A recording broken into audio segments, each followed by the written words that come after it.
Strange crab-like creature found, but it was too late.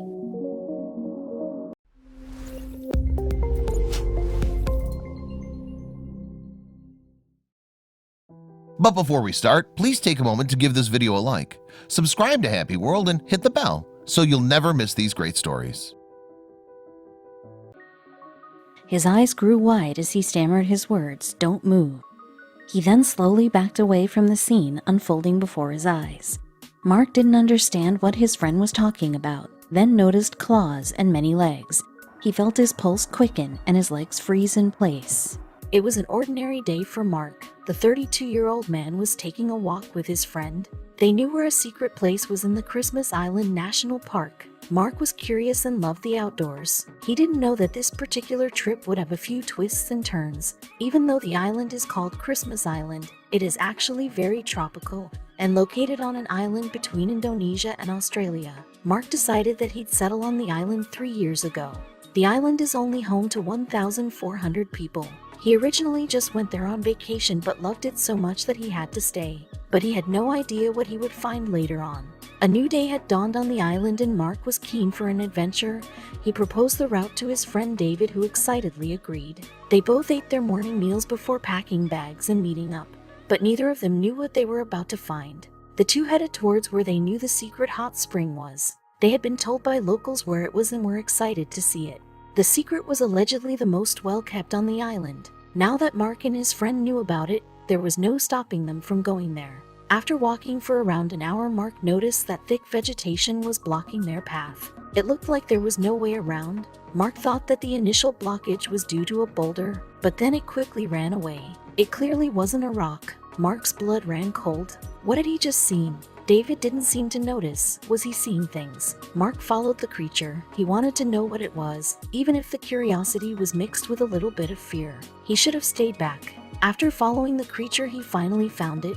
Now that he could clearly see it, he noticed its striking colors. It looked kind of like a crab, but it was different. Driven by curiosity more than fear, Mark decided to approach the strange creature, even if maybe it wasn't the smartest move. Its chitin had beautiful colors of red, blue, and orange. Its thick legs grew outwards to show off a powerful stance. Mark kept creeping closer in amazement.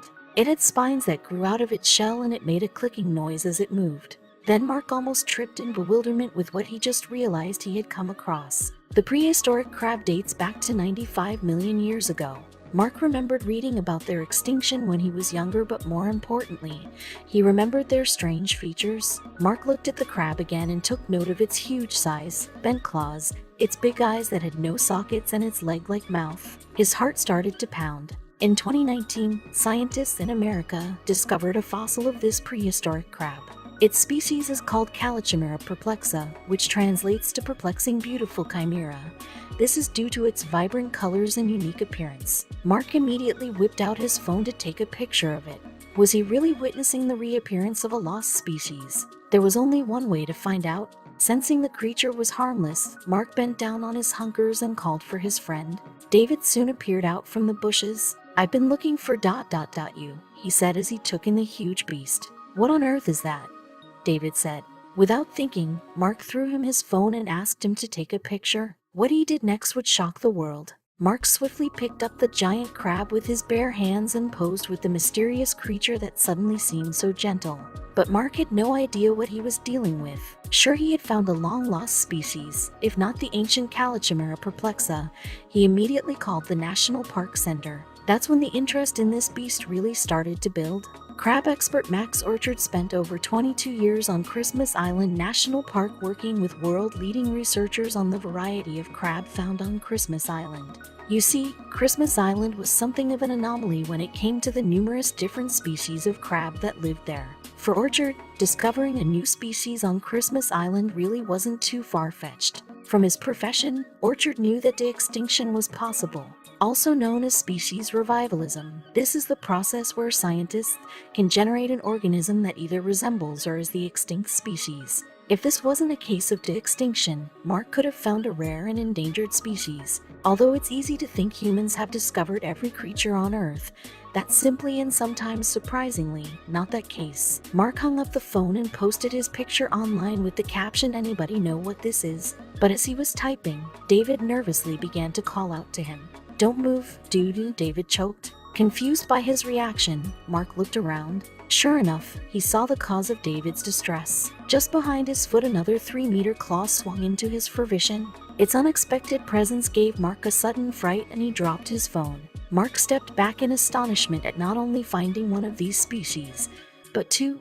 Were they in danger? Mark reasoned with himself that the creatures were friendly and decided to stay with them and wait in nervous anticipation for the crab expert, Max Orchard, to arrive. Did he really find a long-forgotten creature? When Max Orchard came to the scene, Mark pointed him to the creatures that remained resting beside him. With a smile, Max Orchard told Mark that he knew exactly what they were. They were coconut crabs, a species of crab that have lived on Christmas Island for decades. But Mark picked one up. Are they dangerous? The biggest one I've seen is about 4.5 kilograms in weight and about 1 meter across, Orchard said. No one really knows for sure how old they are. The 2 to 3 kilograms crabs are about 50 years old. He told Mark that they are a gigantic cousin to the water-based hermit crab that we all know and love. Then he asked Mark to show him his hands. Although many people wouldn't have dared to pick up one of these giant crabs, they are actually friendly giants. Orchard made sure that Mark didn't have any cuts, otherwise a tetanus shot may be required. As with all cuts you may get from wildlife, although Mark's hands were fine, Orchard did warn him of something else. Orchard told him that they have a tendency to steal. He pointed to his phone that was now firmly within the claws of one of the crabs. Gently, Orchard grabbed his phone from the unassuming thief and explained their odd behavior to steal and crush whatever unfortunate locals and tourists may leave behind. Over the years, Orchard had responded to numerous reports of theft in the park. When I first went to Christmas Island in the early 90s, the Army came over to do some training on the island. They had just been issued with new Steyr rifles with these plastic butts, Orchard explained. I got a call from the commanding officer who said someone had been out there and stolen one of their rifles. The culprit, you guessed it, the coconut crab. They found the missing Steyr rifle sometime later. The crabs dragged it off and crushed it. There have been a number of reports of these crabs stealing shoes and cameras of tourists and locals that pass through and carelessly drop their things or leave them behind. This peculiar behavior becomes especially funny once you learn their age. Coconut crabs are not only the largest land-based crabs on Earth, but they are also the longest living. They can easily live up to 120 years old, so it is very likely that the crab Mark picked up was older than he was. Although they're not dangerous, their claws can still cause harm. But Mark was lucky. Mark left the encounter completely unscathed. He also wondered why the locals didn't tell him to watch out for them. When he asked, they said that they wanted him to find out more about the island himself. It wasn't long before Mark's post of his exciting find gained attention online. Mark's picture of the mysterious and unique beast caused quite a stir online. If you didn't live on Christmas Island or have an interest in crabs, you would have never guessed what Mark was holding. Many believed, just as Mark did, that he had found a completely new species. Although Mark didn't find a rare creature, perhaps this next man did. When he saw the look on the vet's face, he knew he wasn't overreacting. The shock was evident on the faces all around him. People whipped out their phones and snapped as much proof as possible. There was no way others would believe this unless they saw it with their own eyes. Nathan ran a tight ship, at least when it came to cleanliness. There was nothing worse than seeing garbage pile up around the neighbors' yards. However, when the sanitation workers went on strike and the stinky bags started to multiply, he felt like he would have a heart attack. But his problems were just beginning. The rotting food stench was mostly held back by the hefty layer of plastic, but some still oozed out and filled the garage with a pungent stench. No amount of air sprays or scented candles could make the smell go away. It was a week into the strike when he began to notice something furry and moving. Immediately, he imagined the worst-case scenario. What if the trash was hiding a family of raccoons that were waiting patiently to jump out at him and make his life hell? Or even worse, rats. A number of rodent-infested scenarios came to mind as he avoided confronting his trash for as long as he could. But things always have a way of coming to the surface. Nathan knew no kind of mold growth could bloom and take on sentient life. But considering the evidence before him, it wouldn't be a stretch to imagine that something very unusual was buried inside his trash. Given the lack of noise, Nathan speculated that the dirty fur that peeped through the trash pointed to the nightmare of a rat infestation. However, he wasn't even close to identifying the real culprit. Nathan asked his neighbors if any of them were struggling with rodents, and as it turns out, he wasn't the only one suffering. Even the cleanest neighbors had noticed the increase in vermin. The best solution, at least for him, was to pepper the area with mouse traps. He was hoping that would be enough to lure them out for good, but that's where he ran into a problem. He took out an old cardboard box where he stored his mouse traps. All he had to do was grab them, but it was a box full of random junk. Taking out an old doll his niece was to love, he wondered why he kept hold of all these useless things. Finally, he found a bunch of traps and started to get to work, completely unaware that this would be a wasted effort. Nathan wanted this mysterious creature he hoped was just a rat to come out on its own accord. He really didn't want to wrestle with the trash, so he set up an intricate network of traps and laced them with cheese and any other tempting food he could find. He was barely in bed that night when he heard the first snap. He dreaded what the morning would bring. That morning, he hoped he'd wake up to a garage restored once again to its former glory. Sure, the trash would still be there, but the unsettling living thing in there would be gone. He poured himself some coffee and tried to eat breakfast, but the anticipation of what was to come made his stomach queasy. Soon, the mystery behind the trash was to be revealed. Nathan gripped his old baseball bat and opened the door, but what he saw scattered around the concrete was confusing. Plenty of traps had been set off, but no rats were in sight. In the middle of the large pile of sweating bags, he heard a strange sound. But this time, it certainly wasn't the squeak you would expect from your everyday vermin.